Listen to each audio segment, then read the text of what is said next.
So I was 14 when my parents found out I was gay. I was on my first date downtown, and I saw one of my stepsisters, and she saw me with a guy, and my whole family, like, they hated like gay people. Just the thought of being gay was like just so wrong to everyone.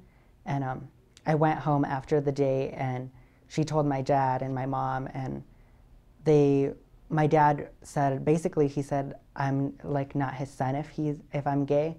And I was like, well, I'm gay, like I can't change who I am. And he grabbed all my stuff and threw it on the lawn.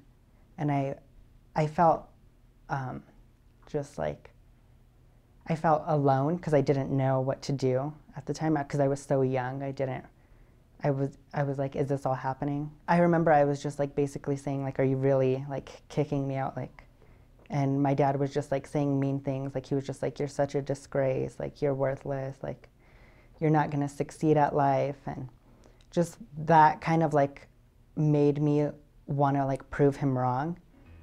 I had to move in with a friend, and I went my whole high school years without any family or like family support. At first, it was really hard for me, but when I was in school, like all I would think about like is just like I don't have a family and things like that. But my friend's grandma told me, she's like, you always have a family here with us, and that really touched me because she would always like text me like good morning, like she would just be really caring. She would show me the unconditional love that I needed, and she kind of kept me on the right track to succeed in life. And she would always show me that no matter like what bad happens in your life, you can always overcome it. In school, I was involved in a lot of things. I was in student council, a peer mediator, like everything. I basically surrounded myself with things so I didn't have to think about like, oh, I don't have a family, oh, I don't have a home. I would wake up, go to school, go to cheer practice, and then go to work. And I would do that like every day. I go to nail school, and then I work at a restaurant, and I work at a nail salon also. So a lot of youth are disowned by their families and friends. And it can lead to like depression and drugs, and they can get bullied in school and eventually commit suicide.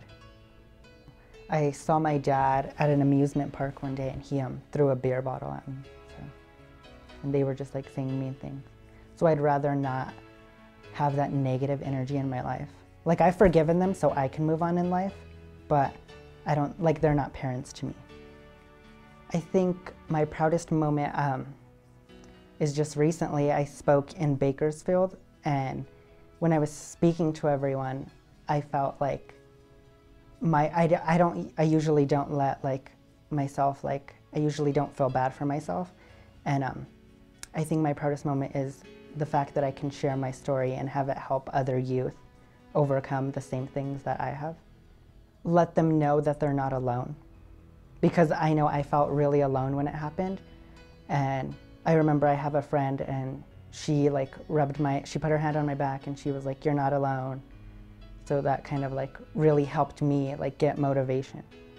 As a part of the Personal Stories Project, I'd like people to know that we are all human and we all love the same, no matter if we're gay, straight, or whatever we are. I think we all love the same.